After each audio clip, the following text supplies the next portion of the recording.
Hello everyone, welcome back to the channel. In this video I'm going to walk you through how to fix can't be display on Telegram. So for you to be able to fix if a message can't display on Telegram, here's a quick guide on how to do that. So first thing you have to do is to open your Telegram, but this time around you won't open Telegram in the app, so you have to go to the website to access the Telegram, because that is where you can fix this displayed can't display messages error on your Telegram. So head over to your browser, then log in through the web browser. Use the website, which is web.telegram.org.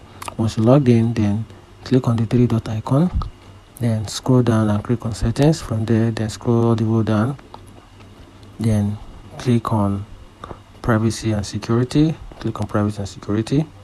Then from there also scroll all the way down, then make sure you toggle on show 18+ content.